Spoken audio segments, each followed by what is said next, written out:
बिस्मिल्लाहिर्रहमानिर्रहीम और अस्सलामुअलैकुम।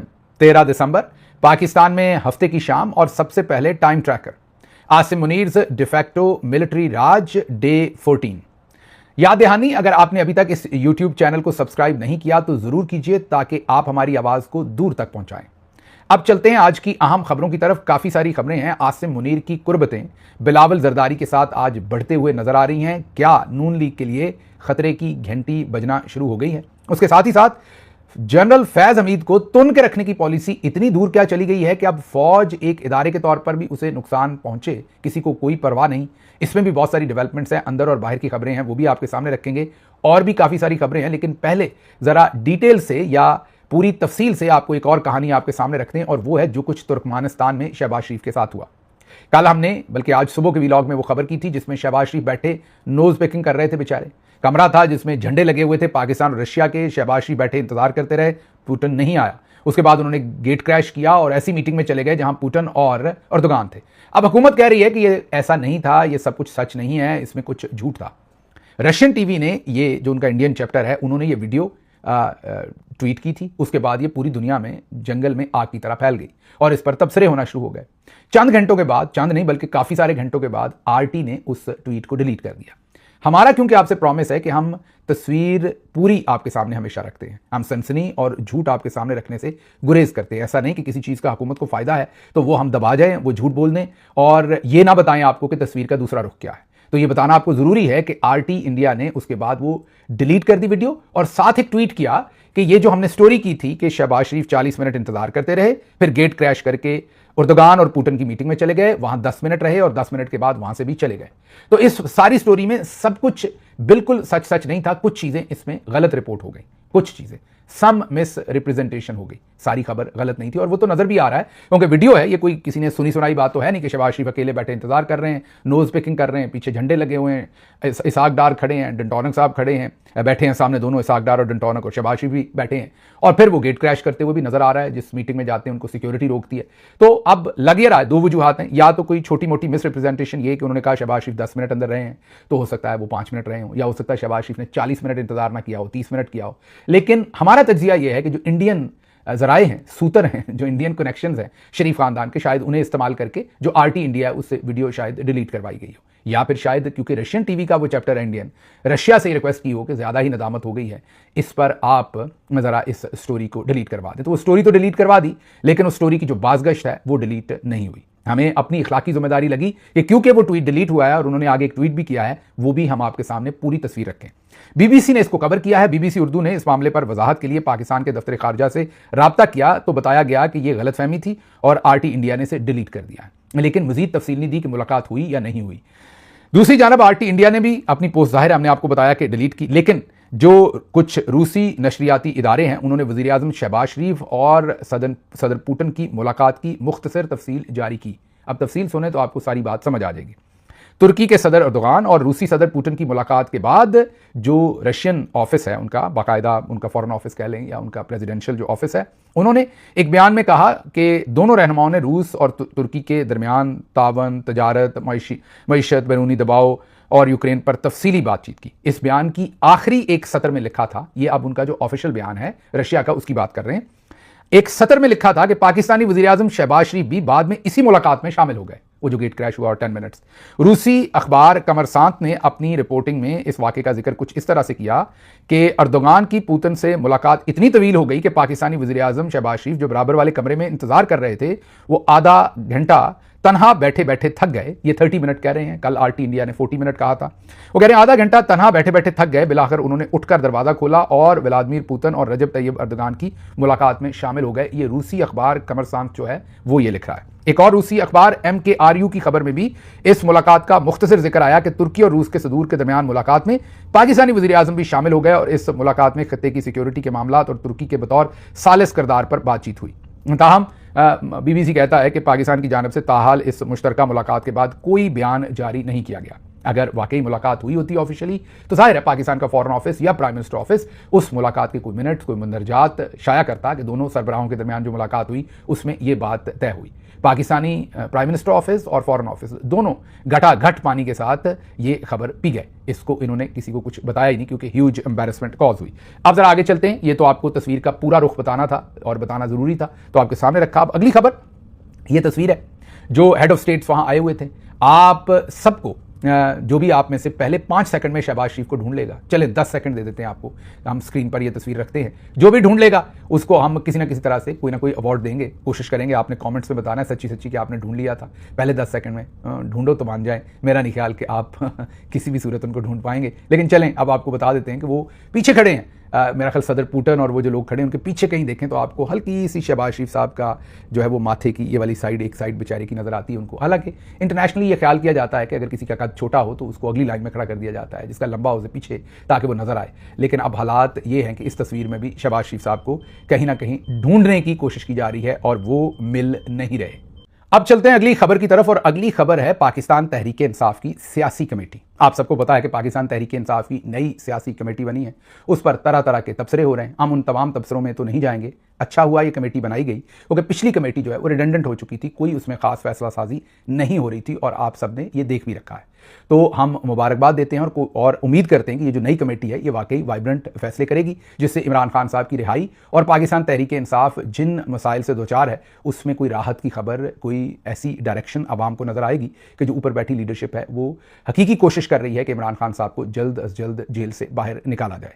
अब मेरी हद तक कई लोग पूछ रहे हैं कि आप कमेटी में नहीं हैं, तो आपको याद करना पड़ेगा इसी व्लॉग पर आज से 10 महीने पहले मैं पब्लिकली ऐलान कर चुका हूं कि जब तक इमरान खान साहब जेल से रिहा होकर नहीं आते मैं कोई कमेटी नहीं खेलूंगा, बल्कि कबड्डी खेलूंगा। आपको याद होगा मैंने ये ऐलान यहां से भी किया था, फिर ट्विटर पर भी किया था और पार्टी के अंदर भी सेक्रेटरी जनरल साहब जो कि बहुत उम्दा काम कर रहे हैं, कोशां हैं दिन रात अपनी तरफ से, चेयरमैन गौहर साहब और पूरी कमेटी जो है उनको ये बार बार उनके सामने कई डिफरेंट मौक़ों पर ये इजहार कर चुका हूं कि मैं अब मजीद किसी भी किस्म की कमेटी में नहीं आना चाहता। तो इसलिए जो दोस्त मेरे से रिलेटेड सवाल पूछते थे उनको ये याद रहे कि ये मेरी पोजीशन है जो मैंने आज से 10 महीने पहले ली थी। इसलिए मेरा कोई इस्तेहकाक नहीं है कि मैं मजीद किसी कमेटी में हूं या नहीं हूं, क्योंकि जैसे ही मैं किसी कमेटी में जाता हूं तो तबसरा करने से हाथ पांव बंध जाते हैं। तनकीद करना तो दूर की बात है, अमूमी तबसरा करने की भी गुंजाइश नहीं रह जाती, क्योंकि मैं उस कमेटी का मेंबर होता हूं। अगर उसी कमेटी के किसी फैसले पर या कोई अंदर की इंफॉर्मेशन आए उसके ऊपर यहां पर हल्का सा कमेंट भी करता हूं तो पढ़ रौले जाते हैं। इसलिए यह बहुत जरूरी था मेरे लिए कि मेरे हाथ पांव ना बंधे और मैं खुलकर खेल सकूं।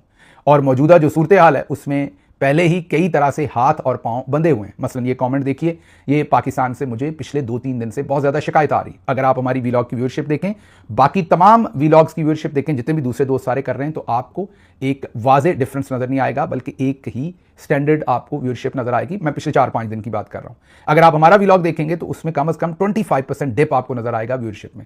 उसकी वजह यह है कि आप कमेंट सेक्शन में जाएं तो बहुत सारे लोग बता रहे हैं कि व्लॉग खुलता ही नहीं है। खुसूसी किस्म के जो है वो मेहरबानियां हमारे ऊपर फायरवॉल वगैरह लगाकर की हुई हैं। बाकी भी आपको पता ही है जो हम पर मेहरबानियां हैं। तो ऐसी सूरत हाल में अगर हम कमेटी भी खेलेंगे तो मामला खराब हो जाएंगे। तो मेरी हद तक ना मेरा इस्तेहकाक है ना मजरू हुआ है, क्योंकि मैं अपना फैसला 10 महीने पहले पब्लिकली भी और पार्टी के आला तरीन ऑफिशियल्स को भी बाकायदा तौर पर बता चुका हूं, अपने फैसले का ऐलान कर चुका हूं कि मैं खान साहब की रिहाई तक किसी भी कमेटी का हिस्सा नहीं बनना चाहता। अगर मुझे नहीं बनाया जाएगा तो मेरा कोई इस्तेहकाक मजरू नहीं हो रहा, बनाया जाएगा तो मैं पेश की माजरत करूंगा। अब चलते हैं जरा अगली खबर की तरफ, जो है जनरल फैज हमीद साहब की खबर, जो कि बहुत ही अब इंटरेस्टिंग होती जा रही है। ये तो मैं आपको पहले बता चुका कि बड़े बड़े तोहफे उनसे फैज़याब हुए, लेकिन आज वही सारे उनका गला काटने में पेश है। अब पाकिस्तानी मीडिया को यह डायरेक्शन दी गई है कि फैज को तुन के रखें, फैज को खंगाल के रखने, जो मर्जी बोले फैज के खिलाफ आपको इजाजत है। अमूमी तौर पर आपको पता है कि मिलिट्री अफेयर्स पर तो अब पाकिस्तानी जो फौजी जनरल्स हैं उन्होंने बताया हुआ है कि सिर्फ यही तज्जिया निगार लेने, आगे पीछे बात नहीं। अब फैज हमीद पर कहा गया खुल के खेलें, फैज हमीद को बिल्कुल ठोक के रख दें, जैसे आपका दिल करता है, एक्सपोज करके रख दें, फैज हमीद को बिल्कुल उड़ा के रख दें। तो अब आप देखेंगे पाकिस्तानी टीवी चैनल्स आज से या कल जो गुजरा है उससे आप देखेंगे फैज हमीद पर बहुत तबसरे होंगे। नई खबर आई है कि सनाउल्लाह जहरी भी अब हमारा भाई है, मतलब हमारा नहीं, मतलब कि आसिम मुनीर साहब का। उन्होंने अब सनाउल्लाह जहरी साहब जो चीफ मिनिस्टर रहे साबिका, उन्होंने कहा है कि मेरी गवर्नमेंट, सनाउल्लाह साहब ने कहा हमारी गवर्नमेंट जो बलूचिस्तान में है वो जनरल फैज हमीद ने गिराई थी और उसमें बाजवा भी शामिल था। उन्होंने कहा है, मतलब ये कि अब बाजवा साहब के कोर्ट मार्शल के लिए भी आवाज़ें उठ रही हैं। अब मसला ये है कि अगर ये हुकूमत उस वक्त गिरी थी तो ये उसी वक्त बताना चाहिए था फैज साहब थे, लेकिन चले मान लिया उस वक्त वो इख्तिदार में थे, आपको डर था, तो बड़ी अच्छी बात है। फिर ये 2-2.5 साल सनाउल्लाह ज़हरी साहब उनका चलता रहा कोर्ट मार्शल, इसमें आपको भी ये बयान देना चाहिए था ताकि बाजवा साहब का भी साथ ही कोर्ट मार्शल हो जाता। उसके साथ साथ अबसार आलम साहब ने नया ही कट्टा खोल दिया है। उन्होंने कहा कि अली रज़ा आबदी साहब का जो कत्ल MQM के उसमें फैज़ हमीद साहब की इन्वॉल्वमेंट है। उसके साथ साथ अरशद शरीफ शहीद के कत्ल में भी फैज़ हमीद साहब पर वो भी डालने की पूरी तौर पर बयानिया जो है वो बना दिया गया है। फिर मास्टर टाइल्स वालों के ख़त का जिक्र है या खबर का जिक्र है कि आसिम मुनीर साहब के खिलाफ मास्टर टाइल्स वालों से गुजरांवाला में एक बयान दिलवाया गया, ख़त लिखवाया गया कि आसिम मुनीर साहब ने उनसे इतने करोड़ों की रिश्वत मांगी है। ये भी सब कुछ ये मेतला साहब ने खबर दी है। मेतला साहब कहते हैं कि ये भी फैज़ हमीद ने करवाया था। फिर अंसार अब्बासी साहब ने तो काम चुक ही दिया, उन्होंने तो इस बात का भी ख्याल नहीं रखा, टेबल स्टोरी करते हैं, जाहिर है उनसे किसी मेजर ने किसी कर्नल ने करवाई होगी, लेकिन ये भी नहीं सोच रहे कि इससे इदारे की इमेज पर क्या असर डाल रहे हैं। लेकिन आप अच्छा कर रहे हैं, अच्छा कर रहे हैं, मैं ये कहूँगा कि अच्छा कर रहे हैं, टेबल स्टोरीज करके अपने आप को भी एक्सपोज कर रहे हैं और जो आपसे ये स्टोरीज करवा रहे हैं उनका जहन कितना है उनको भी एक्सपोज करवा रहे हैं। अंसार अब्बासी साहब ने नई स्टोरी ये की है कि फैज़ हमीद जाते जाते घर ISI की सीक्रेट वो फाइलें भी ले गए जो उनके पास नहीं होनी चाहिए थी। माशाल्लाह, इसका मतलब है कि ISI में कोई चेक एंड बैलेंस नहीं, आप ये बताना चाह रहे हैं। ISI कोई ऐसा मरबूत इदारा नहीं है जिसमें कोई जाते हुए सीक्रेट फाइलें साथ ले गया, ISI को पता ही नहीं चला, किसी ने रोका ही नहीं, कुछ हुआ ही नहीं, हैंडिंग ओवर टेकिंग ओवर थी नहीं। ऐसे डॉक्यूमेंट अंसार अब्बासी ने स्टोरी की बड़ी लंबी चौड़ी, जाहिर है ये टेबल स्टोरीज करते हैं मेरे ख्याल में ऐसी, तो उसमें उन्होंने कहा कि बड़े सीक्रेट डॉक्यूमेंट जो फैज़ हमीद के पास नहीं होने चाहिए थे वो डॉक्यूमेंट वो घर ले गए और ये तो बहुत ज़्यादा सीक्रेट एक्ट की खिलाफवर्जी हो गई और ये हो गया और वो हो गया। ये सोचे बगैर कि इससे फौज इदारे के तौर पर, ISI इदारे के तौर पर आप उसकी कितनी मौकरी कर रहे हैं, उसका कितना आप नुकसान कर रहे हैं, उसके इमेज को कितना तबाह कर रहे हैं। लेकिन घर के चिराग को, जब घर को आग लग गई घर के चिराग से, तो फिर आप क्या कहें। अब खुद ही जब कर्नल और मेजर और ये सूबेदार अबसार अपना अंसार अब्बासी से ऐसी स्टोरियां करवाएंगे तो फिर कल को ये कहेंगे कि ISI को सीरियस लें और उसके अंदर सारी चीज़ें बड़ी मुरवजा हैं, तो कौन सीरियस लेगा आपको। असल स्टोरीज जो हैं, जो फैज़ हमीद ने असल काम किए हुए हैं, उनकी तरफ तवज्जो नहीं देते कि नवाज शरीफ के प्लेटलेट्स कैसे कम हुए थे। और अपने फैसल बोडा तो कहते थे कि कुत्ते का गोश्त मैंने तो कभी नहीं ये कहा, ना मैं कहूँगा किसी भी सियासी मुखालिफ के बारे में। ये फैसल बोडा साहब ने कहा था कि फलां के कुत्ते का खून जो है, पता नहीं मेरे कुत्ते का कि पता नहीं किसके कुत्ते के खून से प्लेटलेट्स की रिपोर्ट बनाई गई थी। और ये कभी नहीं बताया गया कि सलमान शहबाज को, हालांकि ये सब अखबारों ने खबर लगाई हुई है कि फैज़ हमीद साहब ने बाहर निकाला था शहबाज शरीफ के बेटे। इस जुर्म के ऊपर कोई बात नहीं करता कि वो जो TT वाला केस था जो मनी लॉन्ड्रिंग का, उसको फैज़ हमीद साहब ने कैसे ख़त्म करवाया जो शहबाज शरीफ का था। तो असल में तो एक ज़ाहिर अंदरूनी लड़ाई थी आसिम मुनीर साहब की और फैज़ हमीद साहब की। दोनों जर्नल्स हैं, अक्सर जर्नल्स के अंदर अंदरूनी लड़ाई होती है जो फौजी मामलात को समझते हैं। जैसे ब्यूरोक्रेट्स के ग्रुप्स होते हैं और अंदरूनी लड़ाई होती है, सियासतदानों के होते हैं, पार्टियों में नहीं सुनते। कई लोग आपको बताएंगे कि शहबाज गिल से बुरा बंदा है ही कोई नहीं, कई कहेंगे अच्छा बंदा है। तो जैसे पार्टी के अंदर लोगों के कॉन्फ्लिक्ट्स होते हैं, ऐसे ही ब्यूरोक्रेसी में है, ऐसे ही फौज के अंदर भी होते हैं, कोर कमांडर्स के या इवन उससे नीचे भी। और वजूहत क्या होती हैं कि मैंने चीफ बनना है, मैंने चीफ बनना है, मैंने DGI बनना है, मैंने DGMO बनना है, मैंने फलां बनना है। तो ज़ाहिर है प्राइम और प्राइज पोस्टिंग्स जो वहाँ हैं उसके लिए हर एक कोशिश करता है। तो ये जो अंदरूनी कॉन्फ्लिक्ट है वो अब खुल के इतना बाहर आ गया है कि उसमें इदारे का नुकसान हो रहा है कि नहीं, इस पर भी तवज्जो नहीं है। अगली खबर की तरफ आ जाइए जी। नेशनल गेम्स का इख्तिताम, फील्ड मार्शल साहब पहुंचे हैं नेशनल गेम्स के इख्तिताम पर और उन्होंने उन गेम्स के इख्तिताम का ऐलान किया। वहाँ बिलावल जरदारी, मुराद अली शाह भी मौजूद थे। बिलावल जरदारी ने आर्मी चीफ को सिंधी अजरक और टोपी पहनाई।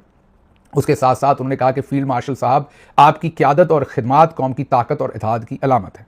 उन्होंने फिर यह भी कहा कि फील्ड मार्शल की लीडरशिप में जो पाकिस्तानी फ़ौज है उन्होंने इंडिया को हरा दिया, इंडिया पर फतह हासिल की। तो बिल्कुल उन्होंने मुकम्मल, जिस तरह शहबाज शरीफ पॉलिश मारते हैं, आज का दिन था बिलावल जरदारी की तरफ से पॉलिश मारने का। उन्होंने अपने माजरत, आप में से कई बहुत सारे, मैं भी भुट्टो साहब के साथ, क्योंकि बाद में ज़्यादती हुई और उन्हें फांसी लगाई गई और उनके साथ जुल्म किया उस वक्त के डिक्टेटर ज़ियाउल हक ने, जिस पर मैं भरपूर उनके साथ हूँ। लेकिन उससे पहले के जो दोनों डिक्टेटर थे, अयूब खान और याया खान, दोनों आर्मी चीफ्स जो थे, भुट्टो साहब उनके हाथ की घड़ी थे। तो आज बिलावल साहब ने वो याद भी ताज़ा की, जैसे भुट्टो साहब उस वक्त उनकी तारीफ़ें करते थे, आज बिलावल जो है वो आसिम मुनीर साहब की वैसे तारीफ़ें कर रहे थे। और ऐसे ही लग रहा था कि जैसे अर्दली नया बनने के लिए कोई बिल्कुल जान की बाजी लगाने को तैयार है। दूसरी तरफ आसिम मुनीर साहब ने कहा कि पाकिस्तान या पाकिस्तानी फ़ौज अंदरूनी बैरूनी चैलेंजेस, दुश्मन की हाइब्रिड मुहिम, इंतहा पसंद नज़रियात, कौमी इस्तेहकाम को नुकसान पहुँचाने और तकसीम पैदा करने वाले अनासर से निपटने के लिए तैयार है। फील्ड मार्शल आसिम मुनीर का गुजरांवाला और सियालकोट गैरिजन्स का दौरा।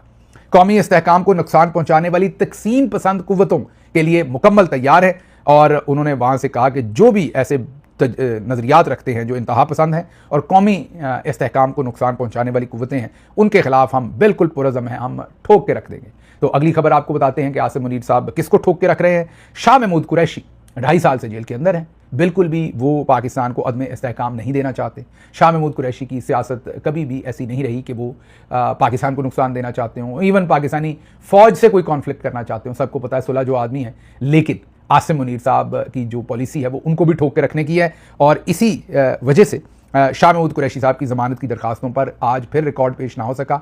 समाअत अब 19 दिसंबर तक मुलतवी हो गई है। 2.5 साल से जब भी ज़मानत की दरखास्त लगती है तो रिकॉर्ड गायब होता है। अदालतें हर पेशी पर खामोशी से अगली तारीख दे देती हैं। और शाह महमूद कुरैशी, जो मैंने बार बार आपको बताया कि एक बिल्कुल साफ सुथरे सियासतदान है, करप्शन का कोई दाग नहीं है, सुलह जो हैं कोई उनकी तरफ से कोई ऐसा एग्रेसिव बयान भी नहीं है, उसके बावजूद क्योंकि सिर्फ वो इमरान खान के साथ खड़े हैं तो आसिम मुनीर साहब उनको तुन के रखने की पॉलिसी के ऊपर गामजन है। तो आप यहाँ से खुद समझ लीजिए कि कोई तफरीक नहीं है किसी में भी, सिर्फ मामला अपने अपने मुफादात का है, क्योंकि मुफादात जहाँ जुड़े हैं वहाँ तुन के रखने की पॉलिसी है। डॉक्टर यास्मीन राशिद साहबा शदीद बीमार हैं, उनके बारे में पता चला है कि शायद अपने कपड़े भी खुद तब्दील नहीं कर सकती, बहुत शदीद बीमार हैं। उनके लिए भी मेरी एक्सपेक्टेशन होगी कि आप आवाज़ उठाएंगे। पता चला है कि अपना की जो मौजूदा लीडरशिप है और लोग हैं वो लाहौर में इकट्ठे हो रहे हैं और वहाँ पर जो विंटर का उनका एक आप सेमिनार कहिए या गैदरिंग कहिए या एक नशस्त कहिए, वो लाहौर में हर साल ही होती है, तो इस बार भी हो रही है शायद लाहौर में या पाकिस्तान में। तो मेरी एक्सपेक्टेशन होगी कि जो अपना की मौजूदा लीडरशिप, उम्मीद तो मुझे नहीं है क्योंकि जो वहाँ की मरीम नवाज़ हैं वो तो बिल्कुल ही जनरल्स के साथ ऐसे हैंड ग्लव हुए हैं कि जैसे लगता है कि उन्होंने भी वहीं प्रैक्टिस करनी है। अगर उन्होंने इतनी ज़्यादा चापलूसी ना की तो कहीं उनके जो बोर्ड के लाइसेंस हैं जैसे अमेरिका के अंदर वो कैंसिल कर देने हैं। मैं सारे डॉक्टर्स की बात नहीं कर रहा, मैं सिर्फ जो ऊपर लीडरशिप पर बैठे हुए हैं उनकी बात कर रहा हूँ, जिनकी ये जिम्मेदारी थी, जिनमें से कईयों की यास्मीन राशिद साहबा खुद प्रोफेसर है। आप किसी और के लिए आवाज़ ना उठाएं, इंसानी हकूक़ के तहत यास्मीन राशिद साहबा के लिए तो आवाज़ उठाएं खुदारा। तो मैं डॉक्टर से भी रिक्वेस्ट करूंगा कि जब आप उन तमाम इवेंट्स में वहाँ शामिल हों तो आवाज़ ज़रूर उठाएं यास्मीन राशिद के लिए। उन्हें क्या ज़मानत पर घर पे नहीं भेजा जा सकता, उन्हें क्या हाउस अरेस्ट नहीं किया जा सकता, उन्हें क्या थोड़ी आसानी नहीं दी जा सकती? इंसानी हकूक़ पर जिस उम्र में हैं वो और जो उनकी इस वक्त तिब्बी हालात हैं, क्या आपको आवाज़ नहीं उठानी चाहिए? तो मेरी बहुत ही आपसे मुअद्दबाना गुजारिश है कि आप जो आपकी अपना की मरीम नवाज़ हैं उनको भी याद करवाएं। उन्होंने वोट लेते हुए, मैंने खुद ग्रुप्स के अंदर मैसेजेस उनके देखे हुए हैं, उन्होंने कहा कि इमरान खान के सपोर्टर्स को कहें कि मुझे ज़रूर वोट दें, जो ज़ाहिर है डॉक्टर्स में थे। ये मैंने खुद, एक अमरीकी फिजिशियन ने मुझे वो खुद सारे ग्रुप्स के अंदर मैसेजेस दिखवाए हुए हैं जिसमें वो कह रही थी कि मैं रूल ऑफ लॉ के लिए बोलूँगी, मैं ये करूँगी, मैं वो बात सुने ज़रा। इमरान खान जैसा दुम हिलाने वाला बंदा जनरल बाजवा को कोई भी नहीं मिला होगा। अब एक तरफ कहते हैं इमरान खान बड़ा एरोगेंट है, उसने बड़ी बदतमीजियाँ की हैं, अब कह रहे हैं वो दुम हिलाने वाला था। आगे सुन लीजिए जब राणा सनाउल्लाह क्या कहते हैं इमरान खान के बारे में। जब पुलवामा हमले के बाद आर्मी चीफ ने ब्रीफिंग देनी थी, जनरल बाजवा जाकर इमरान नियाजी की मिन्नतें करते रहे कि इजलास में आ जाएं, लेकिन इमरान खान इजलास में नहीं आया और कहा कि इस अपोजिशन के साथ नहीं बैठूंगा। माशाल्लाह, राणा सनाउल्लाह कह रहे हैं कि बाजवा मिन्नतें करते रहते थे, इमरान खान नहीं मानते थे। ख्वाजा आसिफ कह रहे हैं कि धुएं लाने वाले थे और माजी में कहते हैं कि इमरान खान बड़े एरोगेंट थे। किसी एक गलती आज ख्वाजा साहब क्यों आखिरी उम्र ऐसी खच्चे मारते हैं, कोई एक बात आप जो है वो कर लें। अच्छा जी, अगली खबर जो आपके सामने रखनी है वो नजम सेठी साहब कह रहे हैं कि फैज़ हमीद इसलिए नहीं उनको इसलिए सज़ा नहीं दी कि एक एजेंसी सियासत में मुदाखलत करती थी। उसकी वजह असल में ये है कि कोई ये समझता है कि सारी मतलब कि वो ज़ाती तौर पर सियासी मुदाखलत करते थे या उन्होंने फ़ौज के अंदर के मामलात में जो मुदाखलत की। मसलन शायर यहाँ नजम सेठी इनडायरेक्टली कह रहे हैं कि ये कॉन्फ्लिक्ट है personal between Asim Munir and जो फैज़ हमीद है, इससे ज़्यादा ये मामला और कुछ नहीं है। तो वो कह रहे हैं कि अगर आप ये समझते हैं कि किसी सियासी मुदाखलत की वजह से सज़ाएँ हुई हैं तो वो कोई मसला नहीं। वो कहते हैं वो मसला हो तो आज तो हाइब्रिड निज़ाम चल रहा है, आज तो पूरी ही मुदाखलत है। तो उन्होंने कहा वो मसले नहीं है मिलिट्री जनरल्स के सियासी मुदाखलत है, असल मसला ये आसिम मुनीर साहब, उन्होंने ये लफ्ज़ नहीं कहे लेकिन कहने का उनका मतलब ये है। साथ उन्होंने कहा कि इमरान खान डटे हुए हैं कि मैंने अब टेक ऑन करना है, अपनी ज़ुबान को भी कंट्रोल नहीं कर रहे, इन्हें पता है कि जो मैं कहूँगा आगे रिपीट होगा। वो अपनी जारहाना पोजीशन से सबको बताना चाह रहे हैं कि मैं इसी तरह से रिएक्ट करूँगा। नजम सेठी साहब ये तज्जिया फरमा रहे हैं। एनीवेज, पाकिस्तान तहरीक इंसाफ का कल कोहाट में जलसा होगा। वज़ीर आला सुहेल अफरीदी PTI के मरकज़ी रहनुमा जलसे में शिरकत करेंगे। इस वक्त जो शफ़ी जान है वो जलसे के इंतज़ामात को जो है वो वहाँ पर ग्राउंड पर देख रहे हैं। मज़ीद बातचीत भी करेंगे, कुछ और चीज़ें भी हैं, पेट्रोल वगैरह भी महंगा हुआ है, उस पर भी बात करेंगे अगले व्लॉग में। मुझे यहाँ से इजाज़त दीजिए। अल्लाह।